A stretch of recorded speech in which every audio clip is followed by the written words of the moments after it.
Allez, si ça vous va, on va reprendre et les personnes qui sont encore dehors vont nous rejoindre petit à petit. On fait signe que c'est bon, tout est bon. Donc on a parlé du début de la vie sur cette première plénière. On va avancer un petit peu en âge et on va parler cette fois-ci des jeunes, de la jeunesse. Et la plénière s'appelle la jeunesse de l'expérience aux addictions. Donc pour cette plénière, on a fait le choix d'un format un petit peu différent. On va partir de cas concrets de jeunes qui vont être exposés par un éducateur spécialisé de Tarn Espoir, donc Monsieur Guillet. Ensuite, on va croiser 3 regards donc, autour de ces vignettes d'une jeune adulte, parce que c'est une fille, et d'un adolescent.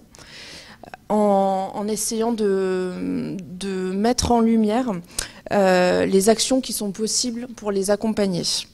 Et donc cette expérience terrain sera enrichie d'un regard médical avec le docteur Federico Caro Rojas, qui est psychiatre et addictologue au centre hospitalier de Thuir, dans le 66, et d'un éclairage sociologique par Monsieur Philippe Terral, qui est donc sociologue à l'Université de Toulouse, mais je vous laisserai préciser, je vais vous laisser vous présenter tous les 3, et ensuite on commencera avec le premier cas vignette. Je vous donne le micro. Hop. Bonjour à toutes et tous, donc du coup on attaque dans l'autre ordre, mais c'est bien parce qu'on donnera la parole à Ronan qui est sur le terrain et qui commencera à parler.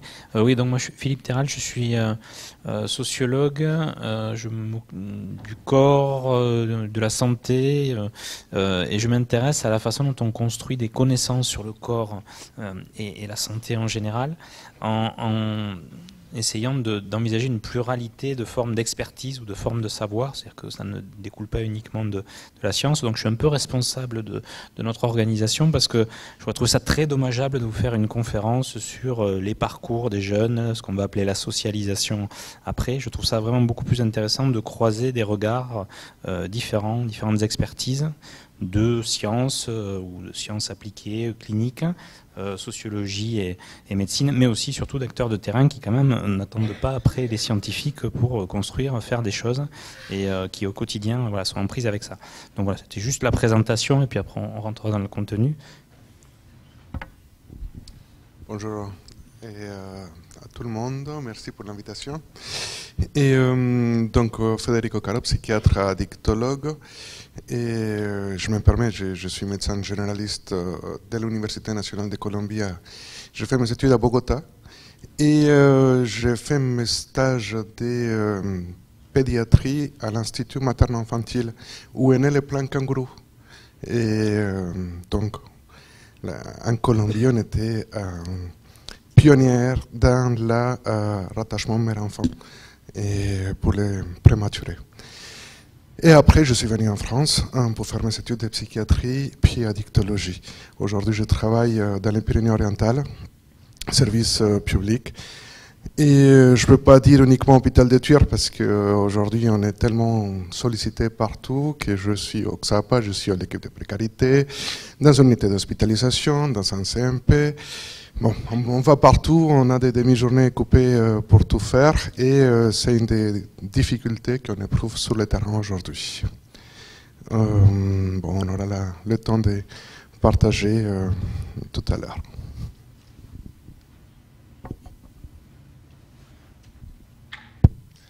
Bonjour, donc je m'appelle Ronan Guillet, je suis éducateur spécialisé. Et donc moi, mon travail, je travaille dans un point accueil écoute jeunes. Je participe aussi à la maison des adolescents. Donc je reçois des jeunes pour toute problématique, dont la question des addictions, des consommations de produits. Je ne le fais plus actuellement, mais je participais au dispositif CJC, puisque j'étais mis à disposition d'un XAPA pour réaliser de la CJC auprès des plus jeunes. Voilà, donc moi mon travail c'est d'être dans la relation avec ces ados, et dans la rencontre. Donc ces points accueil écoute jeunes, ils ont une spécificité, une particularité, c'est que les professionnels qui y travaillent, ce sont des éducateurs, mais qui n'ont pas pour but d'éduquer les jeunes, et c'est des psychologues qui n'ont pas pour but non plus de faire de suivi psychologique. Donc c'est vraiment très spécifique, on est dans des interstices un petit peu.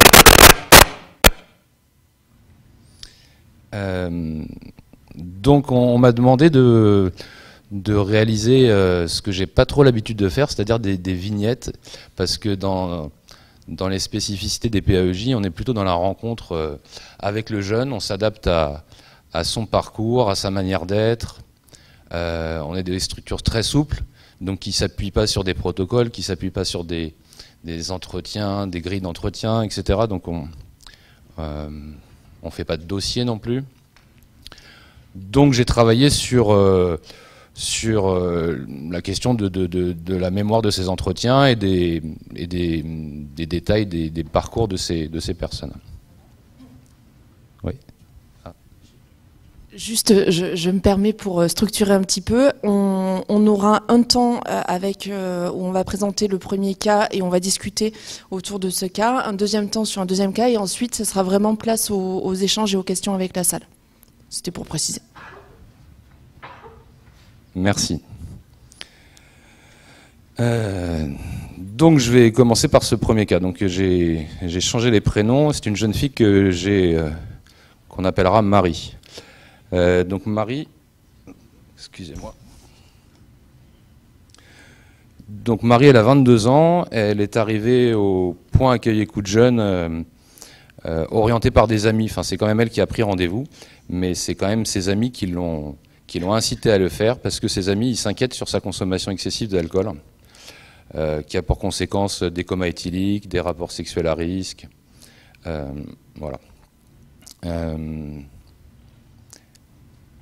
Cette jeune fille a eu différents suivis psychiatriques et psychologiques dans sa vie. Elle a eu des vécus de harcèlement scolaire.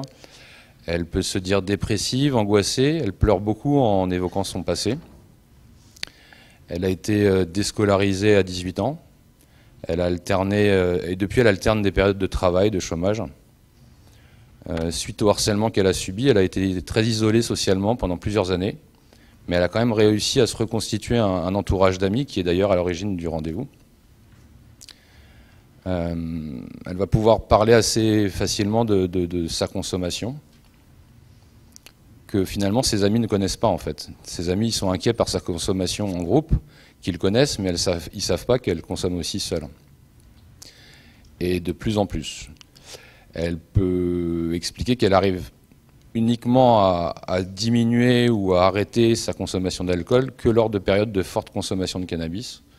Donc en fait, elle arrive à en acheter, et tant qu'elle en a, elle arrive à ne pas boire. Mais c'est sur de courtes périodes. Lors de ces différents entretiens, elle va montrer une très faible estime d'elle-même. Elle va parler de son rapport très conflictuel avec sa mère et d'un lien compliqué avec sa grand-mère et sa famille, sa grand-mère et le reste de sa famille qui est resté vivre dans le pays d'où sa mère est originaire. Elle parle de ce qu'elle considère comme une sorte de dilemme. Elle a envie d'aller les voir. Elle a envie de refaire un voyage pour rencontrer cette famille qu'elle ne voit plus, pour le lien familial, pour le plaisir qu'elle aurait à les revoir. Mais elle est partagée aussi parce qu'elle peut décrire que cette culture n'est pas la sienne. Elle considère les traditions du pays comme sexistes, misogynes. Ça la fait souffrir. Et donc elle est prise dans cette espèce de dilemme, de contradiction, d'envie d'y aller, mais de savoir que quand elle va y aller, rapidement ça va la faire souffrir. Et puis elle dit aussi ne pas savoir quoi faire dans la vie, hésitant entre les petits boulots qu'elle fait et la reprise d'études, qu'elle a arrêté des études dans l'art. Elle est très très réticente envers le milieu médical.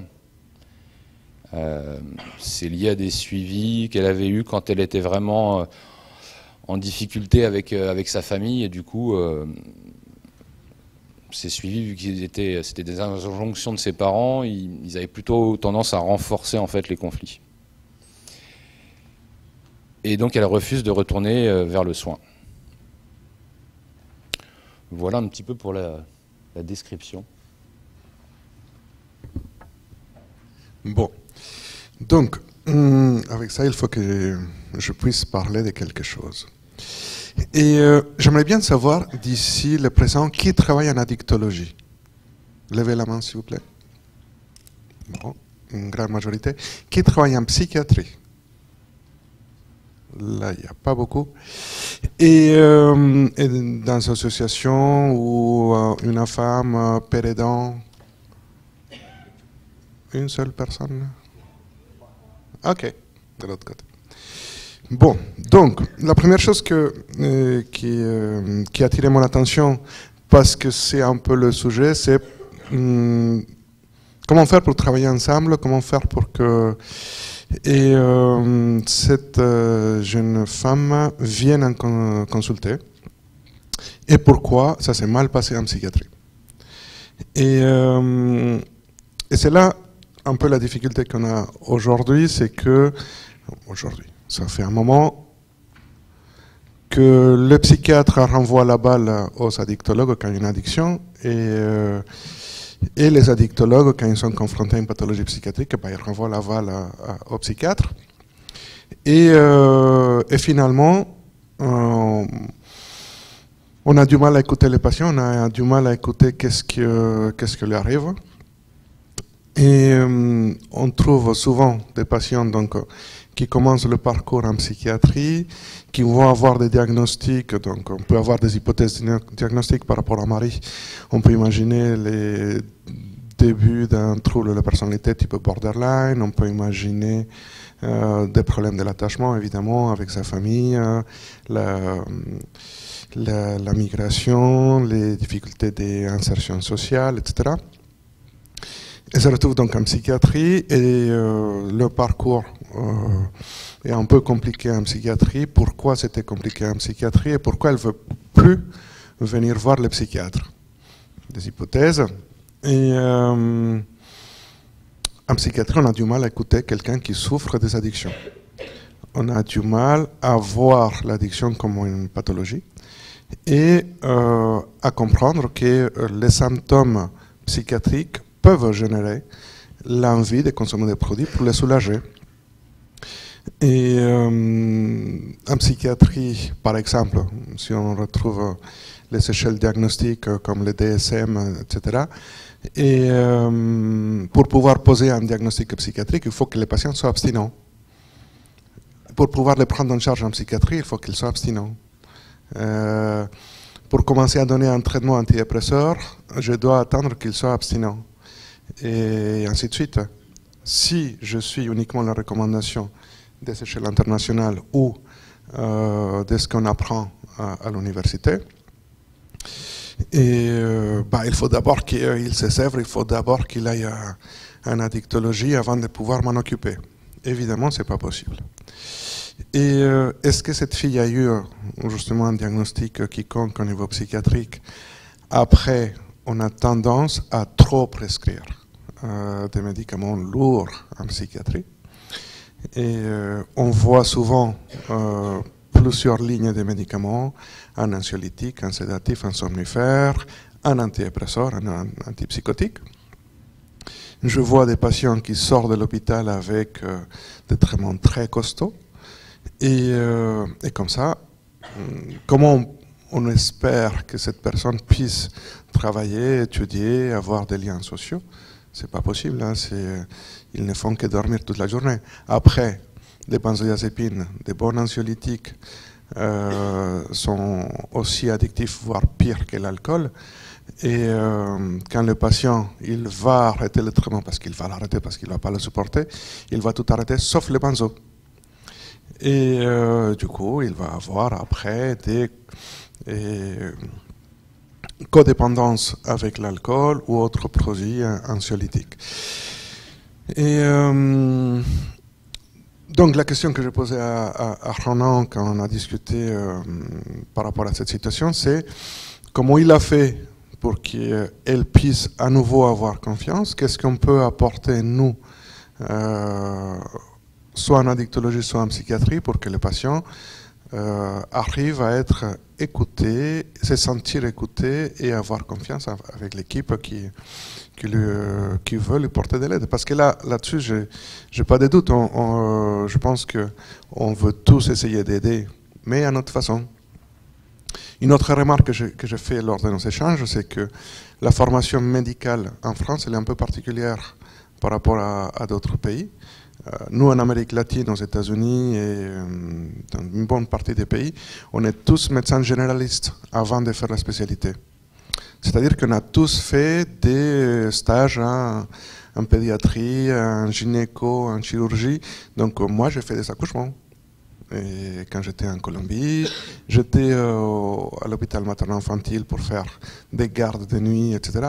Donc, ça ne me fait pas peur une femme enceinte, ça ne me fait pas peur et quelqu'un qui a une douleur abdominale, je peux gérer les débuts, hein, pas aller jusqu'au amener à l'orientation. Mais j'ai beaucoup de collègues psychiatres qui n'osent pas prescrire pour quelqu'un qui a une grippe. Et aujourd'hui, avec la pénurie médicale, on se retrouve dans des situations, surtout en addictologie, où il faut une prise en charge intégrale du patient. Il faut pouvoir comprendre que les différentes manifestations, les différentes consommations de produits sont en lien avec des difficultés psychiques, physiques, sociales, économiques, etc. Et ça, c'est de là l'intérêt aussi d'avoir une équipe pluriprofessionnelle. Par exemple, Oxapa, ça on le comprend très bien. On travaille ensemble, il y a l'éducateur, il y a l'infirmière, il y a l'assistant social, on échange, on fait des réunions, on amène les patients, on fait ce qu'on peut. En psychiatrie, c'est plus compliqué. Par exemple, en psychiatrie, quelle est la place de l'éducateur? Des fois, il n'y a pas. Et on est aussi aujourd'hui, on a la chance d'avoir une reconnaissance des pairs aidants et il y a la formation des patients experts qui a commencé depuis quelques années. J'ai fait une formation pour accueillir dans un service psychiatrique des pairs aidants des patients experts en 2016 sur Paris. Donc, mais ici, on n'a pas de patients experts en Occitanie. Et quelle est la place qu'on leur réserve dans l'institution? Déjà, par exemple, au cadre légal, est-ce qu'il y a un contrat qui peut être donné aux patients experts? Et comment on va leur payer? Juste Federico, sur les patients experts, tu parles en psychiatrie, en addicto? Parce qu'en addicto, il y en a. Moi, en psychiatrie, il n'y a pas. Ok. En psychiatrie, il n'y a pas. Et la place, elle est compliquée. Et comme je disais tout à l'heure, même la rémunération n'est pas claire pour les patients experts. Et les liens avec les familles, j'ai discuté avec M. Vanière de l'UNAFAM tout à l'heure, et il m'expliquait que des fois les familles ont des barrières pour pouvoir être écoutés. Déjà, eux, pour venir, il y a la stigmatisation, il y a une certaine honte de la situation, une sidération devant une situation, souvent quand il y a des liens avec la justice, une obligation de soins, et ils sont confrontés à des pathologies lourdes, et la comorbidité addictive, évidemment, ça va compliquer la prise en charge psychiatrique. Et on essaye de travailler ensemble. Sur les Pyrénées orientales, il y a un lien qui est créé avec l'UNAFAM pour le programme PACO, par exemple. Et, mais il n'y a pas beaucoup de personnes qui veulent participer à ce type de formation, qui sont longues et très demandeuses de temps mais c'est sûr que ça peut être très bénéfique. Donc pour Marie, je reviens parce que je m'égare, mais c'est plus ou moins toutes les lignes que je voulais développer et pour lesquelles j'attends des questions par la suite. Et donc pour Marie, oui, je pense que là la demande elle a la chance d'avoir une écoute autre que médicale, mais après, vers où l'amener? Est-ce qu'on va l'amener vers la dictologie? Est-ce qu'on va vers la psychiatrie? Est-ce que la dictologue qui va l'accueillir va pouvoir soulager son anxiété? Probablement qu'il a un épisode dépressif, probablement qu'il a des troubles de sommeil. Est-ce qu'on va prescrire tout de suite des médicaments ou on attend voir quel est son investissement? En addictologie, par exemple, moi j'ai appris, je ne prescris jamais la première fois que je vois quelqu'un. Sauf qu'aujourd'hui, avec la pénurie médicale, je vois un patient aujourd'hui et je peux le revoir dans 3-4 semaines, au mieux. Donc, est-ce que je vais le faire patienter 4 semaines avant de pouvoir prescrire? C'est difficile. Et encore une fois, on est tellement divisé notre temps, je dois me porter la casquette psychiatre unité fermée et dans l'après-midi, je suis dans l'équipe mobile de précarité. Ça n'a rien à voir. Et pour le suivi des patients, c'est compliqué. Bon, on va continuer à discuter ensemble. Philippe. Oui, on va essayer de prendre le relais. Alors je vais essayer de rester au plus près du cas, puisque Ronan a fait l'effort de nous préciser des choses avec un regard de sociologue. Alors un regard de sociologue parmi d'autres, on pourrait porter différents regards. Il me semble que si j'avais eu à faire une conférence, je vous aurais peut-être parlé un peu de la notion de socialisation et des théories de la socialisation, mais je ne vais pas, comme j'ai dit tout à l'heure, rentrer par les théories, mais juste pointer dans ce qui a été dit dans ce cas-là, dans le cas de Marie, l'enjeu des entourages, les divers entourages qu'on appellera nous des sphères de socialisation. Mais ces entourages peuvent être à la fois protecteurs ou fragilisants.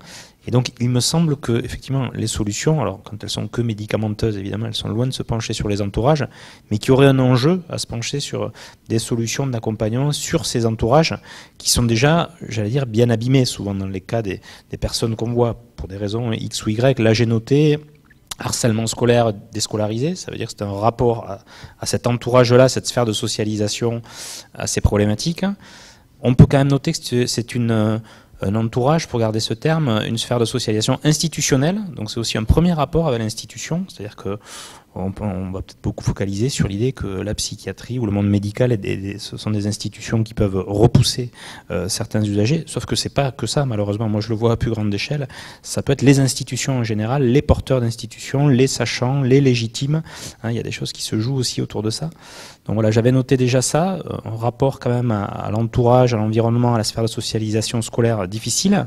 Les amis, pour le coup, espèce d'entourage reconstitué, ils sont à l'origine de la prise de rendez-vous. Donc là, on voit qu'ils peuvent aussi être ressources, tout en disant, Roland nous disait, ils savent pas exactement ce qui se passe, mais enfin, finalement, c'est eux qui sont les plus près de la réalité, hormis ce qui a pu être dit à l'entretien après avec l'éducateur.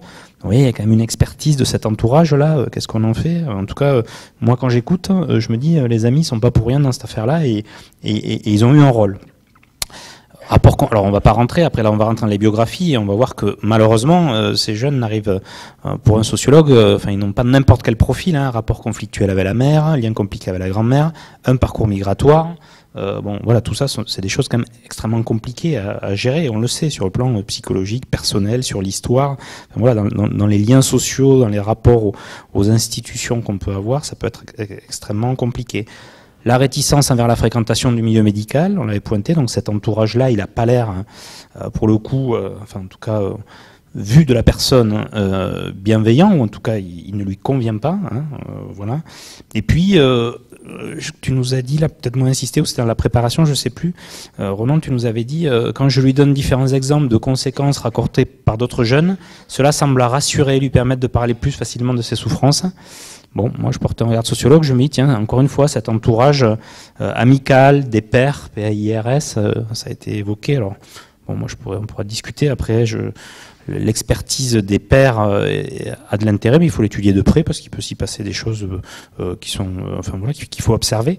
Mais là, on voit qu'il y a quand même quelque chose d'une nature de l'entourage qui a de la ressource, quoi. En tout cas, qui peut amener de la ressource. Et bien sûr, celui qui est les éducateurs en face, qui prennent le temps d'écouter, de faire émerger le ressenti, le vécu. Voilà. Donc, je montrerai un peu plus après en généralité avec avec le cas suivant, mais je voulais au moins partager avec vous cette idée d'envisager la multitude des entourages, des sphères de socialisation qui entourent ces personnes.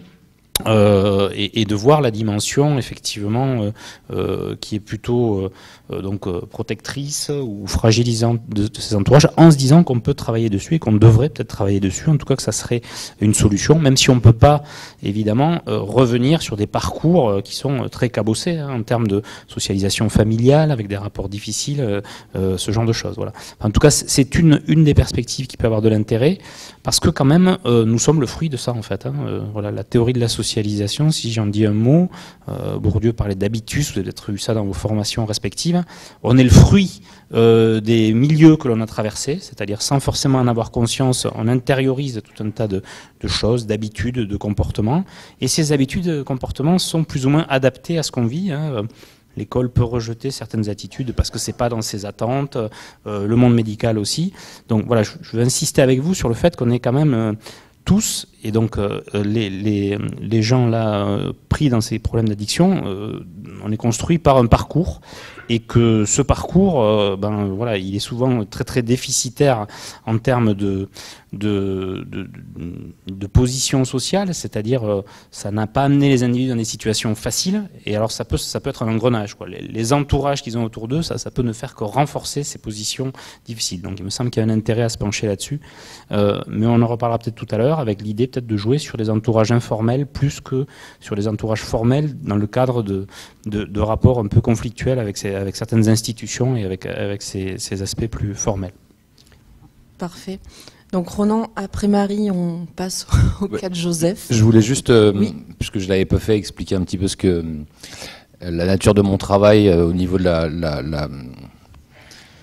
l'expression de la souffrance, mais aussi l'émergence d'une demande de soins, ou en tout cas d'une demande. Comme je disais tout à l'heure, je suis ni psychologue ni addictologue, donc je ne suis pas dans le soin. Je permets à des jeunes de pouvoir y accéder en fait. Donc là, par rapport à cette jeune fille, j'ai utilisé deux manières de faire. Elle avait beaucoup de mal à exprimer ses souffrances et à les mettre en lien avec ses consommations.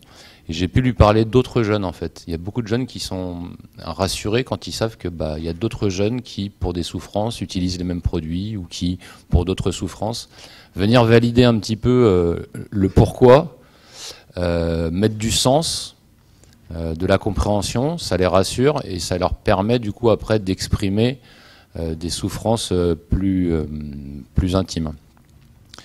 Par rapport à ce que disait Federico sur comment travailler l'accès aux soins, ces jeunes, ils sont souvent, mais comme toutes les personnes, on a des représentations des choses.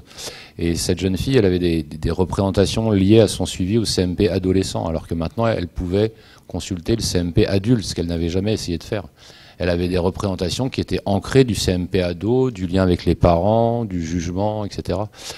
Du coup, en donnant de l'information, on peut l'aider à être plus en mesure de faire un choix, et peut-être un choix qui lui corresponde. Mais donc c'est en ça que je trouve que le travail de partenariat et le travail de faire émerger la demande, permettre à des jeunes d'exprimer leur souffrance, c'est très important, parce que si on le fait pas, ça fait des jeunes qui sont orientés vers un addictologue alors qu'ils sont pas en demande de soins.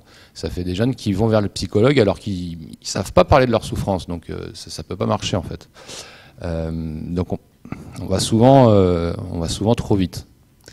Enfin, en tout cas, quand on repère un besoin et on le projette au niveau de l'ado, en oubliant qu'il y a besoin qu'il le valide et qu'il se l'approprie, quoi.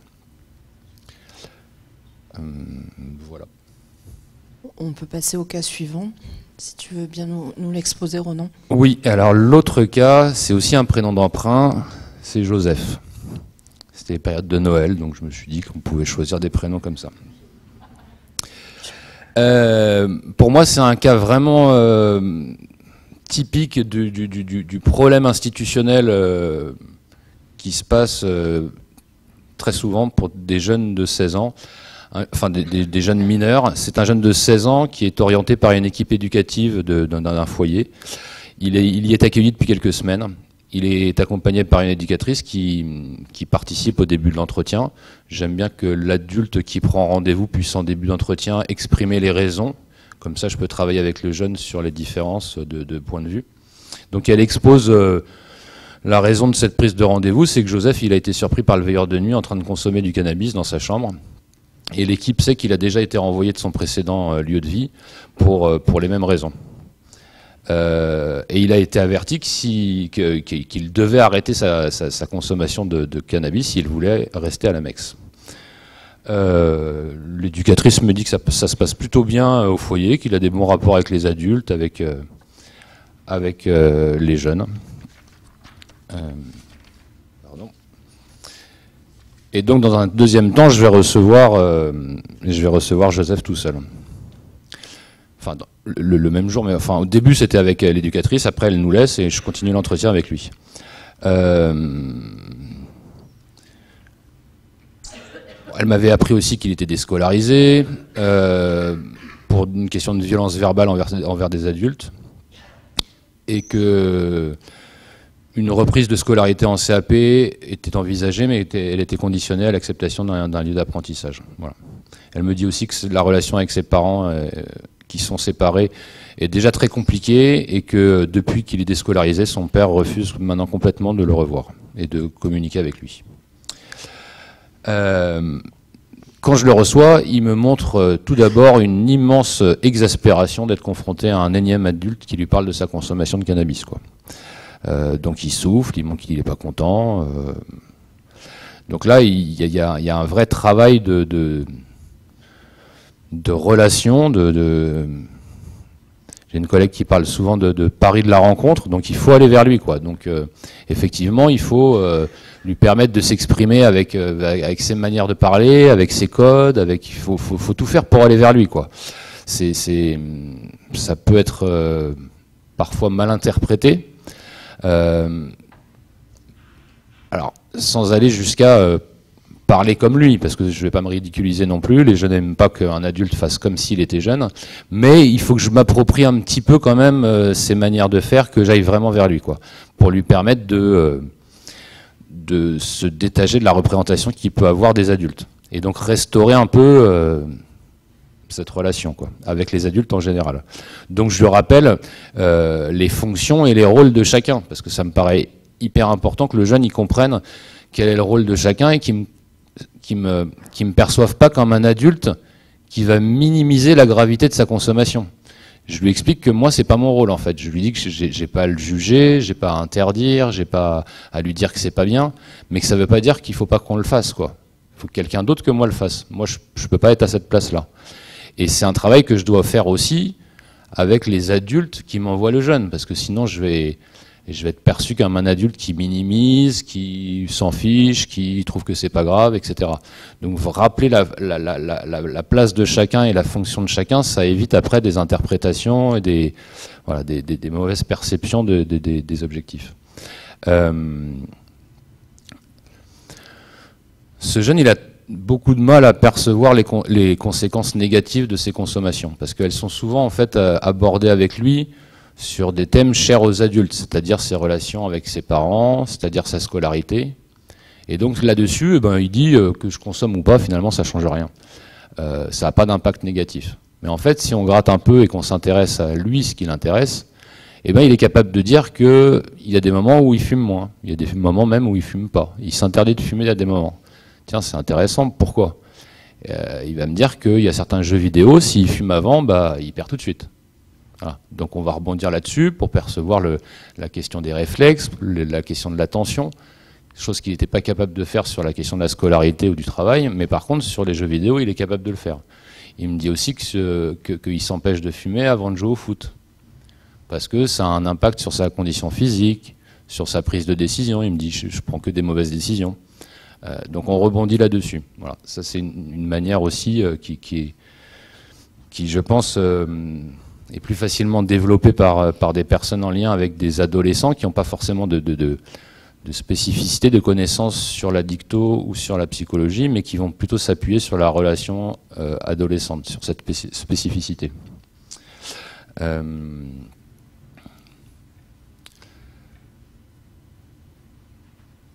Et je vais après m'appuyer sur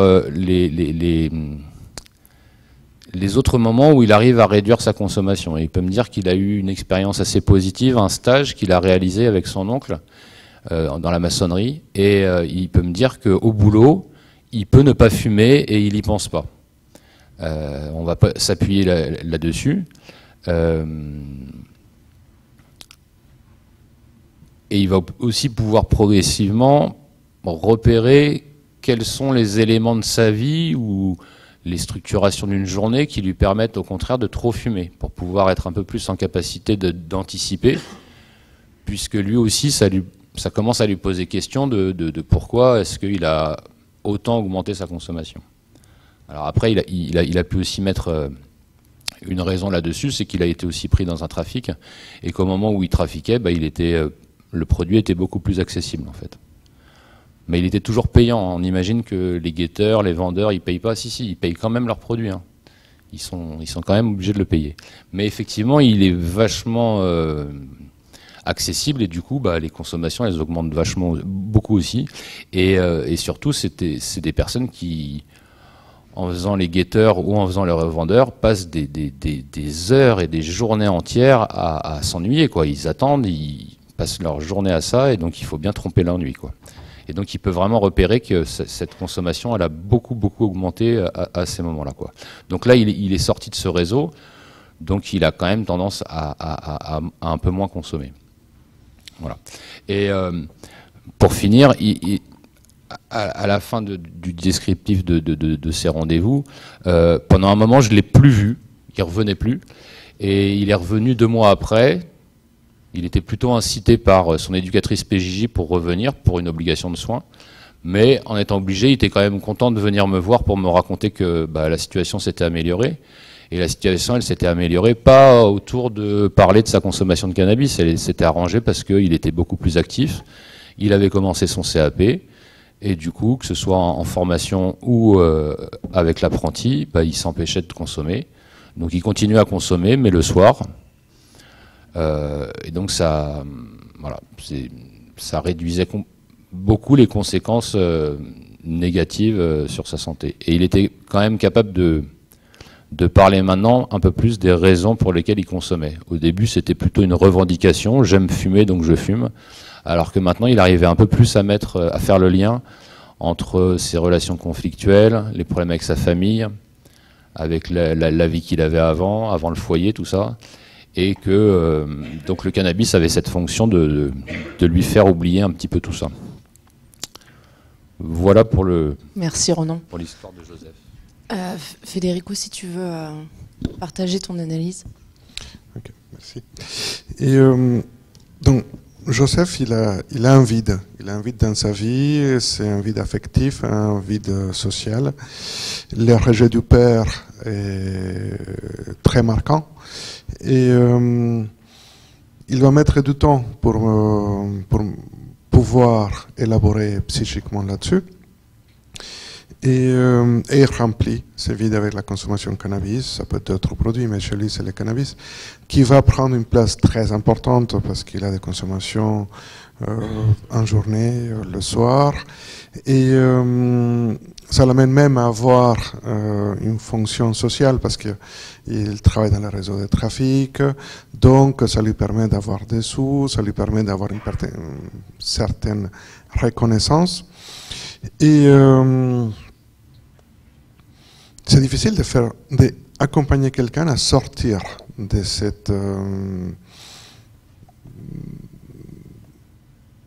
réseaux, de ces amitiés. Et comme on travaille avec lui l'arrêt du cannabis, si la consommation de cannabis est tellement banalisée dans la société, et il sait pertinemment qu'il y a des adultes qui lui disent que c'est pas bon, mais à côté ils sont en train de fumer ou de partager ou sont alcooliques.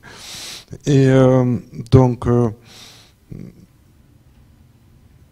l'abord moraliste, ça fonctionne pas, on sait. Et punitif, c'est compliqué. Et je pense que là, la place de Ronan est tout à fait adaptée parce que c'est celui qui lui permet de trouver les mots, de trouver les gains d'avoir réussi à diminuer la consommation. Après, il faut une certaine tolérance de la part des institutions pendant la période de diminution progressive. Et ça, c'est aussi un peu compliqué, bien évidemment, parce qu'il y a des règles à respecter. Et je peux imaginer qu'il avait aussi un syndrome motivationnel. Vous connaissez la consommation chronique du cannabis amène un syndrome motivationnel. Donc, on n'est pas capable de se rendre compte soi-même combien on est en difficulté. Et ça ressemble beaucoup à un syndrome dépressif, on est fatigué, on ne dort pas bien, on dort mais on est toujours fatigué, on n'arrive pas à prendre de bonnes décisions. Et je pense que les premières approches au niveau addictologique vont être surtout parler des conséquences de la consommation, des bénéfices de la diminution progressive et le faire au fur et à mesure qu'il va diminuer sa consommation, il va voir tous les bénéfices. Mais pour ça, il faut qu'on soit, nous, tolérants à la frustration. Et assez souvent, les patients sont intolérants à la frustration, et nous, addictologues, on doit être très tolérants à la frustration, parce qu'on sait qu'ils ont des difficultés, qu'il y a des rechutes, qu'il y a des conflits sociaux, etc. Et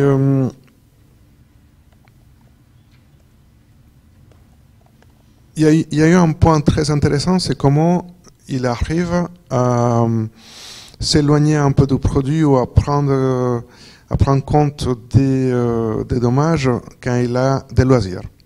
Le foot, les jeux vidéo, il prend conscience que s'il ne consomme pas, il va être plus performant. Et là-dessus, c'est très intéressant qu'on puisse avoir accès à des activités de loisirs, de proposer.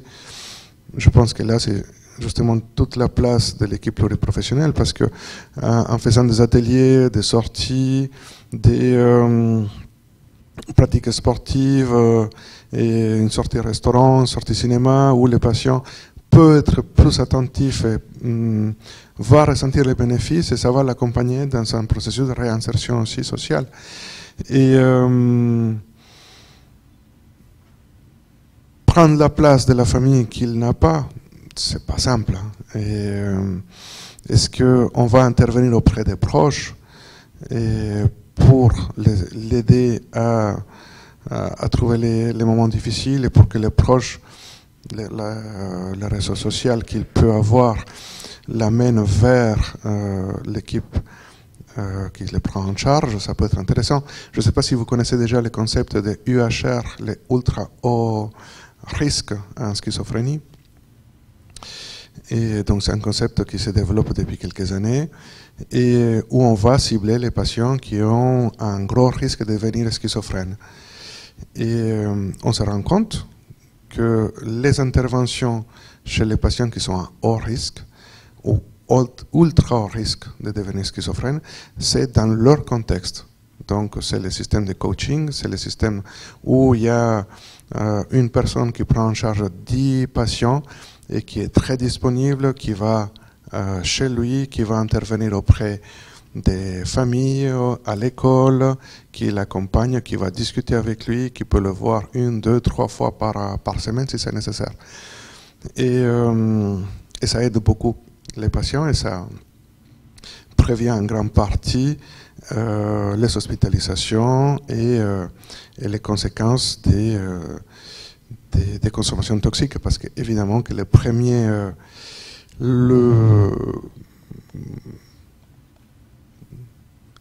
cause, ou non, c'est pas une cause directe de la consommation toxique, mais c'est un facteur de vulnérabilité très important chez les patients à ultra haut risque de devenir schizophrènes. Et donc, comment aider les patients pour avoir le loisir? Au CMP, il y a des ateliers, le CATTP. pour pouvoir accompagner les patients. Assez souvent, c'est les patients chroniques, psychotiques, donc les jeunes, ils n'ont pas trop la place là. Et l'hôpital de jour psychiatrique, c'est pas la place non plus pour les jeunes. Et c'est plus à développer au niveau addictologique. Ok. Merci. Oui, alors je reprends la parole un peu sur le même format que tout à l'heure, avec malheureusement des régularités, vous voyez, assez fortes. Si on refait le tour un peu de ces divers entourages, ces diverses sphères de socialisation, déscolarisés, donc c'est quand même pas rien.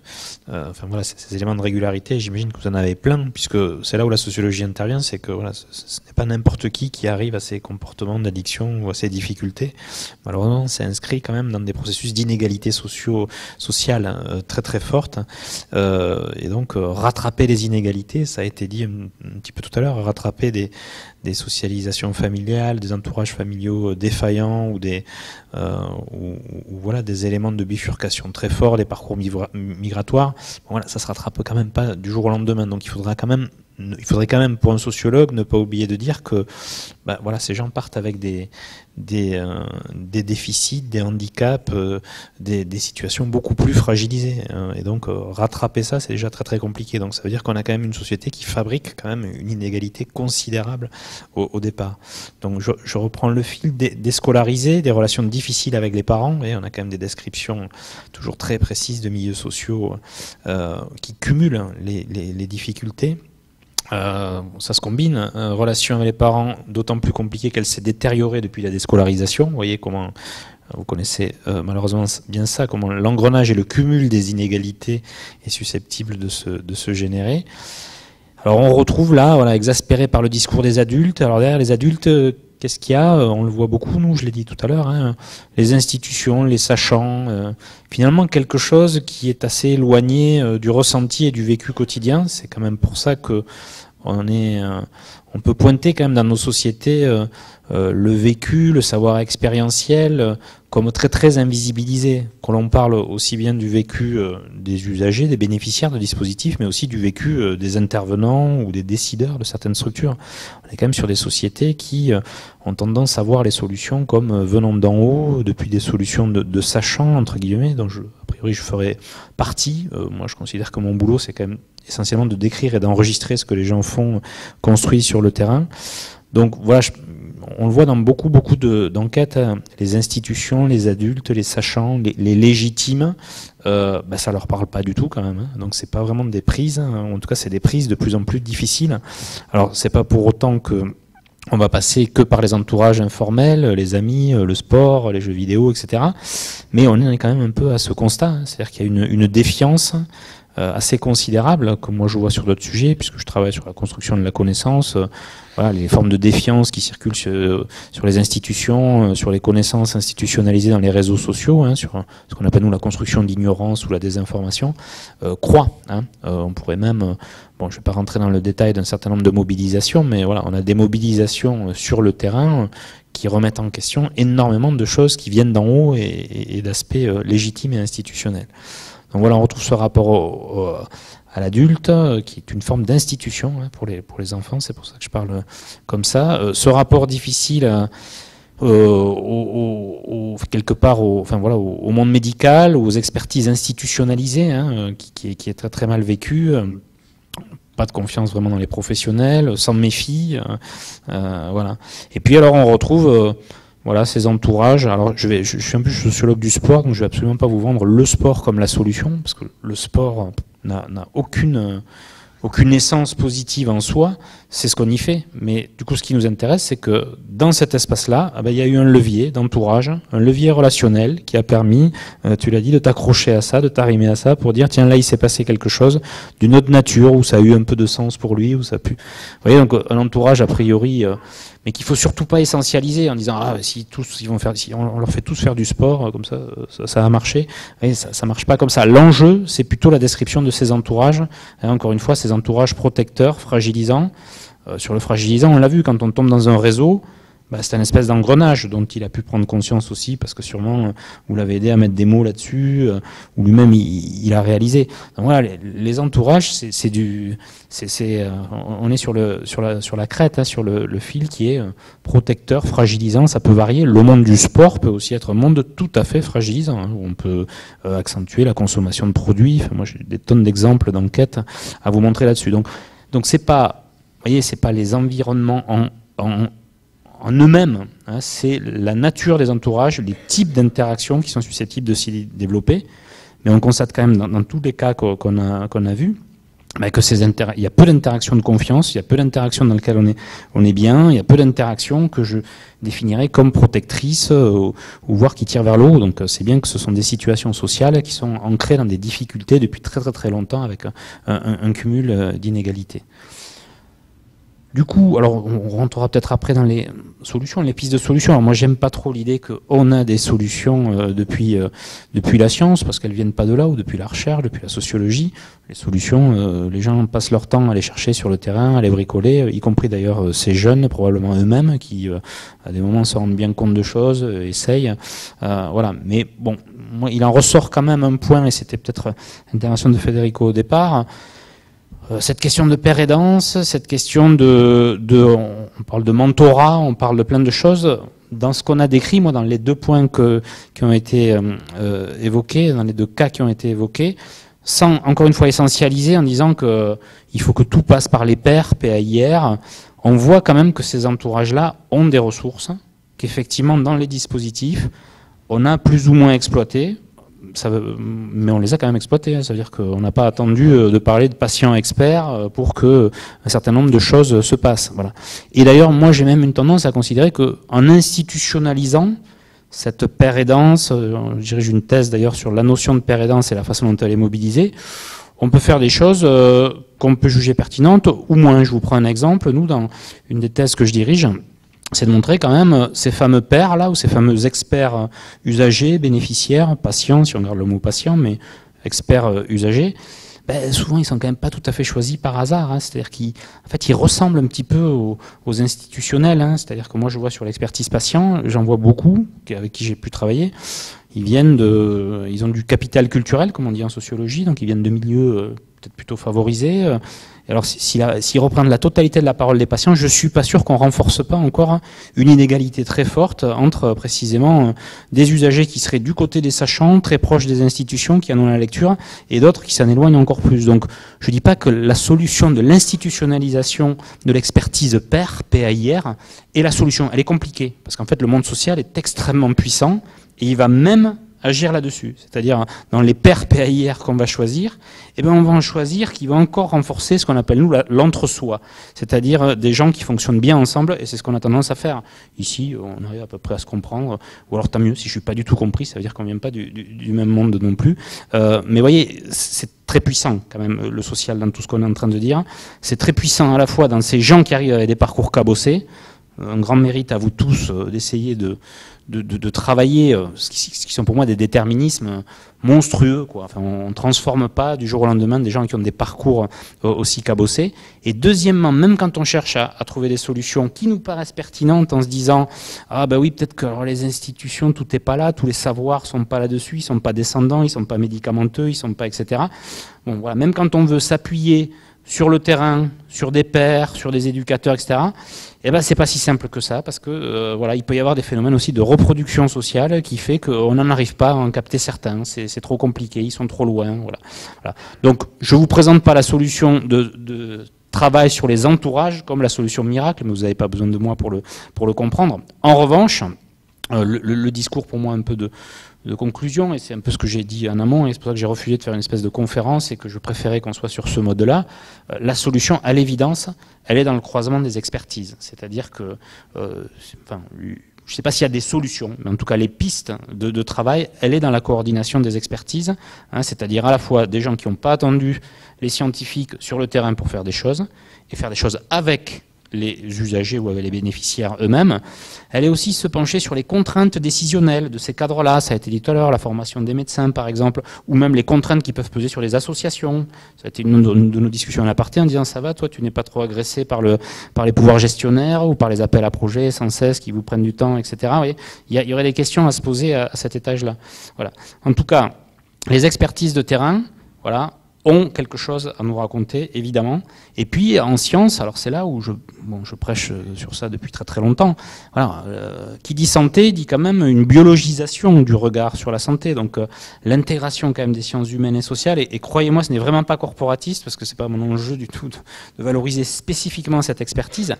Mais si on porte un regard biologique sur les solutions uniquement, ça va pas trop non plus. Donc ça veut dire que même quand on est dans les expertises scientifiques, ben là aussi, il faut pluraliser les expertises et avoir des regards extrêmement différents, qui d'ailleurs se rejoignent souvent. Moi j'ai l'impression, mon boulot, c'est de ne faire qu'enregistrer, raconter ce que des gens vivent et font sur le terrain. Ils n'ont pas attendu un sociologue pour le décrire. En revanche, si on peut aider à mettre en forme, en mots, à faire un certain nombre de choses, voilà, il y a des enjeux de cet ordre-là. Donc, moi, la conclusion que je tire, si on devait parler un peu de pistes, bah, c'est cette idée, que vous faites d'ailleurs la plupart du temps déjà, d'essayer de pluraliser les expertises, alors aussi bien sur le terrain, mais de le faire rentrer dans nos institutions en amont. C'est-à-dire qu'effectivement, de faire remonter les expertises de terrain à certains étages décisionnels, ou les regards de type sciences humaines et sociales, face à des secteurs où la santé quand même est extrêmement biologisée. J'ai écrit un bouquin sur la crise du Covid avec d'autres, 80 chercheurs, des chercheurs en sciences humaines et sociales, quand même fascinés qu'on ait une lecture exclusivement biologique au départ de la gestion du dossier, alors que ça engage des transformations sociétales profondes. Mais je ne vais pas faire mon couplet général sur les sciences sociales et la santé, parce que c'est un enjeu énorme, quoi, de penser la santé de façon plus globale. Et là, je vous parle encore que de pluridisciplinarité sur la santé humaine. Et si on était vraiment aujourd'hui un tout petit peu cohérent, et on est en train d'essayer de le faire à des étages, c'est que la santé, ce n'est pas qu'une question humaine. C'est une question aussi végétale, animale. Donc je ne sais pas si dans vos milieux, les problématiques One Health se posent, mais on aurait dû, depuis très longtemps, passer la santé humaine en relation avec la santé végétale, la santé animale. C'est un certain nombre de choses qui reviennent. Mais là, je sors sûrement de la question des addictions. Mais je suis dans l'idée que voilà, la santé doit se penser avec une pluralité de regards et d'expertise. Et c'est donc juste le propos que je voulais tenir face à vous. Merci beaucoup. Alors, est-ce qu'il y a des questions?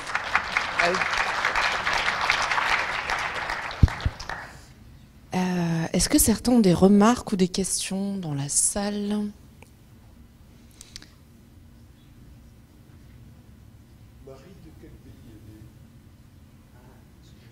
Est-ce que c'est une question qu'on peut poser? Est-ce que c'est une autocensure ou est-ce que c'est une précaution? Est-ce que ce n'est pas utile dans la présentation du cas, puisqu'on parle de l'entourage, des entourages, de la culture, en fait, des rapports sociaux? Oui. Est-ce que c'est une information qui n'est pas nécessaire? Est-ce qu'on travaille hors sol? J'ai choisi de ne pas le dire, parce que c'est une origine vraiment très particulière qui permettrait d'avancer sur le sujet. Non, qu'il n'y ait plus d'anonymat en fait. Voilà. Si c'était une origine habituelle, j'aurais pu le dire. Mais là, j'ai jugé que c'était trop un détail trop personnel. Et non. et puis je me suis dit que finalement qu'elles viennent de là-bas ou d'ailleurs, ça changeait pas grand-chose en fait. Voilà. Bonjour et merci déjà pour la présentation. Je suis psychologue jeune diplômé et j'ai eu du coup la possibilité de faire plusieurs stages très récemment dans plein de structures différentes. Et vous avez parlé du sport, qui est un facteur protecteur, mais pas en soi. Et vous avez parlé du jeu vidéo. Et le jeu vidéo a tendance quand même aujourd'hui encore à être assez incompris, parfois diabolisé en institution, alors que idem, c'est ni un facteur de risque en soi, ni un facteur protecteur en soi. Et il est intéressant de venir poser la question. Et j'ai pu remarquer que toute profession confondue, toute structure confondue, aujourd'hui on va interroger, quand quelqu'un dit je fais du sport, on va aller creuser quel sport il fait pour essayer de trouver, notamment pour aider à l'addiction, quelle est la place de ce sport-là, alors que le jeu vidéo on dit juste ok tu joues à des jeux vidéo, c'est tout. Et on va pas venir investiguer quel est le jeu, quelle est la place, quelle est la motivation qui est jouée. Et c'est une remarque que j'ai aujourd'hui et que ça serait intéressant qu'en tant que professionnel on vienne investiguer davantage aussi ce qui peut se jouer, et notamment chez les jeunes avec les jeux vidéo. Oui, je confirme ce point de vue. Moi-même, je suis pas du tout joueur de jeux vidéo, mais j'étais obligé de m'intéresser à ça parce que sinon, je passais à côté d'un truc énorme, quoi. Je me suis intéressé aux travaux d'un psychologue qui s'appelle Leroux, qui se revendique comme psychologue et geek et qui dit mais on peut pas passer à côté de parler de pourquoi tu choisis tel ou tel avatar, pourquoi tu joues à tel ou tel jeu. Et puis, comme vous le disiez, il y a des inconvénients, mais il y a plein d'avantages, quoi. Ça développe plein de compétences, et puis c'est un jeu, quoi. Et puis les ados, ils aiment jouer, donc voilà. Oui, et moi je voulais redire ce que j'ai dit pour le sport, mais c'est aussi l'incapacité de nos institutions à rentrer dans le détail des interactions, de ce qui se passe dans certaines situations sociales. En fait, on ne sait pas rentrer dans le détail des interactions, on va juger tel environnement, favorable, non favorable. Ça, c'est quand même un mode de pensée qui, pour moi, est une forme de validation de connaissances qui vient, par exemple, des sciences expérimentales. C'est bon ou c'est pas bon. Mais voilà. Enfin, moi, mes collègues mettent ça en variable. On considérait, on a vu une corrélation entre regarder les écrans et l'obésité. Le problème de l'obésité, c'est les écrans, alors que on est beaucoup plus multifactoriel. Vous voyez, une partie de la science est quand même fabriquée sur des modes extrêmement binaires en termes de variables, avec l'illusion de contrôler les variables.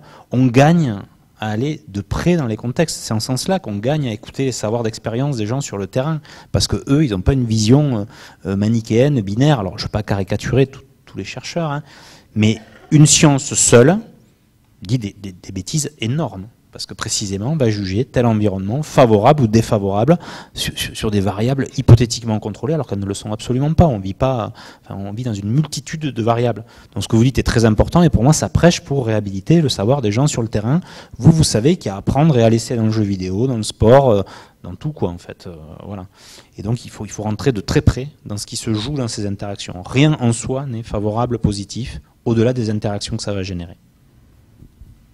Et, moi, je me suis intéressé aux jeux vidéo quand j'étais à Paris, à l'hôpital Paul Brousse. On était des centres d'enseignement, recherche et traitement des addictions. Et j'ai eu le plaisir de travailler avec une association qui s'appelait À Poil, Association des passionnés des œuvres interactives et ludiques. Et c'était justement des joueurs des Paris 11 qui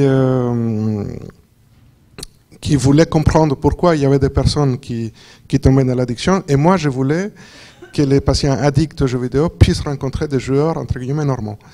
Et ils sont venus 2-3 fois aux ateliers qu'on faisait avec les addicts.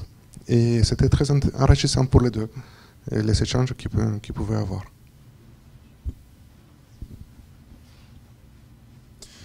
Oui, merci pour ces cas cliniques. Toujours Karima Kouba, je travaille à Addiction France. J'ai juste changé de place pour ceux qui suivent. J'étais là-bas tout à l'heure. Voilà, donc vous parliez effectivement de croiser des expertises et je crois qu'il ne faut pas oublier l'expertise des personnes elles-mêmes parce que effectivement, je dirais que ces deux jeunes, ils font comme ils peuvent avec ce qu'ils avaient au départ et c'était pas florissant.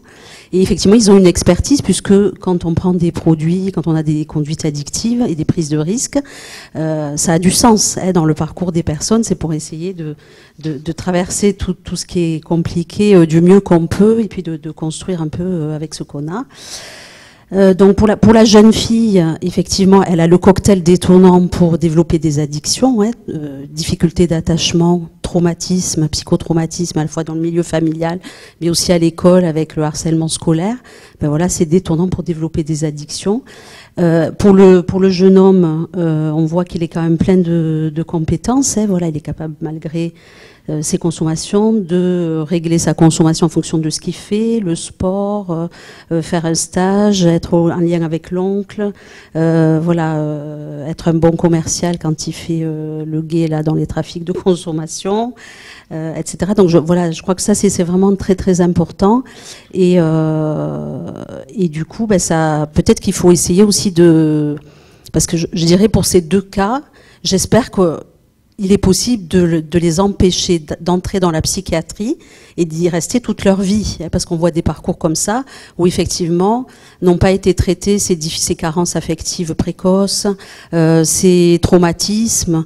Voilà, ils n'ont pas rencontré peut-être les bonnes structures, les bons professionnels, ou fait les bonnes rencontres. Et du coup, ils vont rentrer dans un parcours où, comme vous disiez, on va leur prescrire des médicaments, ils vont être hospitalisés, et du coup, ils vont pas être capables de construire quoi que ce soit. Alors qu'effectivement, si on renforce leurs compétences personnelles, ben déjà peut-être la jeune fille, lui dire que c'est vraiment on la félicite d'être arrivée jusque-là, à demander de l'aide, à venir dans la structure, même si c'est les amis qui ont été à l'initiative, elle est quand même là, c'est quand même elle qui a fait la démarche. Voilà, le jeune homme, c'est pareil, effectivement, vous avez dû adopter un autre mode de communication que frontalement la consommation. Voilà, et de travailler, de renforcer leurs compétences personnelles et d'être sur du positif, parce que le problème des structures et des institutions, c'est que on est toujours dans le négatif. On consomme, donc il faut arrêter, ou il faut respecter le règlement, et on n'est pas dans le positif, qui fait que petit à petit, en fait, la consommation va peut-être s'arrêter ou se régler sans qu'à chaque fois on rebondisse là-dessus, mais plutôt sur les compétences.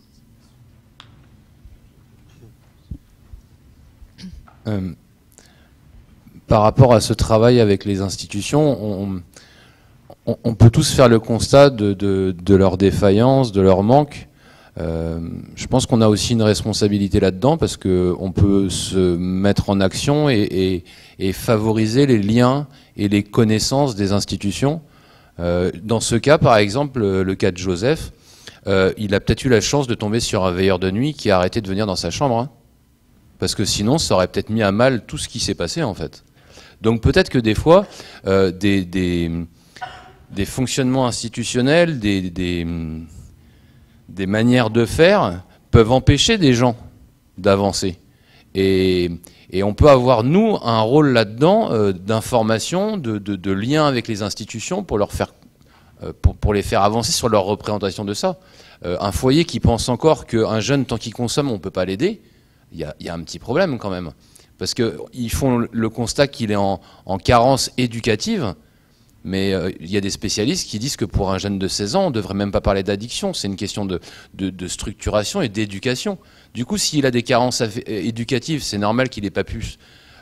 on ne lui a pas mis de limite, donc il fait d'une manière excessive ce qu'il aime. C'est tout à fait logique. Donc, travailler sur les carences éducatives, c'est lui permettre de travailler sur ses consommations, mais en les acceptant un petit peu, quoi. Enfin, en enlevant simplement l'interdiction, sinon t'es viré, quoi. Et donc je pense qu'on peut avoir, nous, un travail à faire dans le milieu de la dictologie pour améliorer les connaissances des partenaires sur ce qui empêche des fois des jeunes d'avancer ou des personnes d'avancer, ou des protocoles médicaux comme celui que tu évoquais qui empêchait quelqu'un d'accéder à un soin parce qu'il consommait, quoi. Oui, et puis moi j'allais revenir aussi sur la façon dont nos institutions construisent des savoirs en disant c'est bien, c'est mal, ça avance.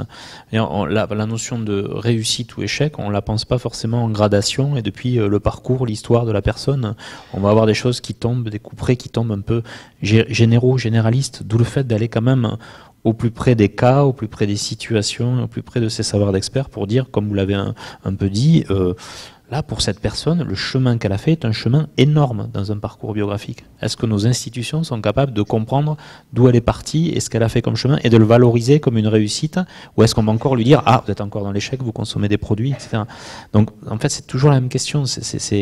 Il n'y a que des expertises plurielles qui peuvent faire remonter notre façon de concevoir des cas, d'évaluer des réussites, des échecs, de juger des savoirs pertinents ou pas. Et on en est un peu loin, c'est aussi pour ça que les gens se détachent des institutions, parce qu'en fait, les modes d'évaluation ou les modes d'analyse des institutions ou les couperets qui tombent quand il faut décider, etc., sont souvent tellement éloignés de ce qu'ils vivent que c'est un rejet massif globalement des institutions, considérant que en fait, ils ne gèrent pas la vie des gens, ou en tout cas ils sont très éloignés de ce que vivent les gens. Donc on a un boulot quand même énorme pour rapprocher les savoirs de la décision en général du vécu concret dans les situations. D'où l'enjeu de faire remonter du vécu concret dans des critères d'évaluation, comme je le disais, notamment en voyant comment des gens ont évolué par rapport à un parcours initial, et non pas sur une grille formelle qui pourrait décider que c'est bien ou c'est mal. Justement, pour rebondir sur qu'est-ce qui est bien, qu'est-ce qui est mal, assez souvent, nous, médecins, on se retrouve avec cette obligation de répondre à ce qui est normal ou pathologique. Tu es normal, donc je ne te donne pas de médicaments. Tu es pathologique, et il te faut des médicaments. Et donc les nuances, on ne les a pas. Et c'est là où les sciences humaines peuvent apporter des nuances. Et où la dictologie, on a l'habitude d'apporter des nuances. Mais en psychiatrie, c'est compliqué. Merci. On a encore une question ici et après on va clôturer. Bonjour, Laurence Gillard, je suis médecin généraliste. Moi, ça me fait, votre exposé, je vous en remercie, d'ailleurs c'est très fin et très subtil. Ça me fait penser aussi à un peu notre responsabilité à faire le diagnostic des violences qu'ont vécu chacun des patients ou des jeunes que vous rencontrez, parce que finalement, ces deux jeunes, moi je le vois un petit peu comme ça, et la société véhicule à plein de moments plein de violences, la violence institutionnelle que vous avez évoquée, mais il y a aussi les violences, la violence dans l'institution au collège quand il y a du harcèlement, il y a les violences potentiellement sexuelles qu'elle a pu vivre, cette femme que vous avez rencontrée, qu'elle a évoquée, que ses amis ont évoquée en disant qu'elle se mettait en danger dans des relations. Et je trouve que finalement, c'est assez intéressant, pas dans la morbidité du truc, mais de voir comment les violences se font écho les unes aux autres et que ça peut être un fil pour travailler avec ces patients-là. Oui, je veux bien réagir. Alors, on ne va pas entrer dans les concepts, mais on essaye, nous, de montrer la dimension affreusement cumulative des inégalités, des précarités ou des violences, quoi. Ça se cumule, ça a été dit tout à l'heure. Cocktail détonnant, j'ai entendu. Harcèlement scolaire, plus situation familiale difficile. Bon, vous n'avez pas besoin des sociologues pour le savoir, pour le vivre. Mais quand est-ce qu'on va prendre en compte quand même ces inégalités au départ, quoi? Et nous, on en arrive même, moi je travaille, les généticiens, mais l'épigénétique, à voir que les inégalités sociales sont même très incorporées au tout départ, avant même qu'il y ait de l'acquis, avant même qu'il y ait du social, en fonction du patrimoine génétique transmis d'une génération à une autre. On peut tracer des inégalités sociales qui perdurent d'année en année. On n'a pas le même patrimoine génétique au départ, et donc les mêmes espérances de vie, avant même qu'il y ait de l'acquis, parce que déjà il y a des choses qui sont inscrites, il y a du social inscrit dans le biologique. Donc quand est-ce qu'on va se préoccuper de ces sociétés qui fabriquent de plus en plus d'inégalités? Alors je dis pas qu'on s'en préoccupe pas, mais on est face à un chantier qui est essentiel et dont il faut bien constater qu'on n'y arrive pas, on s'en saisit pas, parce qu'on parlerait moins de ça si les gens avaient au départ des parcours d'une autre nature que ceux avec lesquels ils arrivent. Ouais, et c'est des violences, c'est effectivement beaucoup de choses très très difficiles, qu'il faut exprimer et montrer. Oui, Jacques Barsoni, je travaillais dans un XAPA, j'étais généraliste pendant très longtemps. Donc avant-hier, on a reçu, ça fait le lien avec l'intervention précédente, puisque une jeune fille de 20 ans, un lion cage, tu vas recevoir un lion cage, déchaîné, elle a tout pété, elle a un parcours institutionnel depuis l'enfance. Elle viendra au 42 lire Champs-Élysées, mais est-ce que tu sais lire les chiffres? Non, elle sait ni lire ni écrire. Elle a été violée par les directeurs des institutions où elle est passée. Tout. Et la dernière consultation, elle a dit au médecin, nique ta mère. Donc elle s'est fait jeter, puis je l'ai réintégrée. Une jeune fille très sympathique, très vivante, astucieuse. Voilà. Mais le récit est sinistre. Voilà. Le soignant va se flinguer de suite. Voilà. Donc moi, ça fait 40 ans que je travaille, et à partir du moment où j'ai commencé à m'occuper de toxicomanie, c'est là que j'ai commencé à rajeunir et à être de bonne humeur. Donc je ne comprends pas cette sinistrose qui affecte tout le milieu, parce que on absorbe les récits des patients, alors qu'on devrait aussi peut-être proposer d'autres récits ou ne pas souscrire complètement au malheur du monde. Voilà. Donc je trouve que ça nous met en situation professionnelle très désagréable. Et ce n'est pas aidant. D'une manière générale. Je vise personne, évidemment. Je me révolte, c'est tout. Mais vous avez bien raison. Et moi, je veux bien. Ça me fait penser à Max Weber, qui est un grand sociologue, disait la sociologie désenchante le monde. Alors moi, je me dis, est-ce que je ne fais que désenchanter? Moi, j'arrive à réenchanter derrière le désenchantement. Mais en revanche, je ne peux pas réenchanter sans dire le poids de la violence de ce qui a existé. Donc il faut réenchanter, je suis d'accord avec vous. Pour moi, une façon de réenchanter, c'est d'aller voir que sur le terrain, des gens bricolent des choses extraordinaires au quotidien, en y remettant de l'énergie, de l'envie, etc. Donc pour moi, réhabiliter les savoirs d'expérience qui ont été très très très largement invisibilisés. Vous savez quand même, à l'hôpital, les sociologues américains qui sont penchés sur le travail infirmier appellent ça le travail invisible. C'est un travail qui n'est pas visibilisé, tout ce qui est fait en termes relationnels par les infirmières, etc. Donc je pense qu'il faut faire les deux mouvements. On peut quand même désenchanter ce que nos sociétés font aux personnes, et puis peut-être le réenchanter en voyant tout ce qu'on est capable de bricoler de façon ingénieuse à des étages sûrement au plus proches des usagers et des bénéficiaires. En tout cas, c'est ma façon de rester un peu enchanté. Et, je voulais parler de prévention. Quoi faire? Qu'est-ce qu'on fait? Qu'est-ce qu'on peut proposer? J'ai lu tout à l'heure les affiches des différentes propositions d'intervention aux écoles, avec les jeunes, etc. Je pense qu'il faut intervenir auprès des écoles. Il faut très tôt, avant que les enfants arrivent au collège, il faut parler des addictions, il faut parler avec les enseignants, il faut parler avec les parents. Et j'ai eu cette idée, donc je l'ai proposée à la directrice de l'école de mes enfants. Et j'ai dit, je veux former, je veux faire un après-midi de partage avec les enseignants pour discuter des addictions avant que les enfants arrivent au collège. J'ai proposé ça début 2022 et je n'ai toujours pas eu de réponse. C'est une conclusion. Merci en tout cas à tous les trois. Je pense qu'on peut vous applaudir. Merci beaucoup.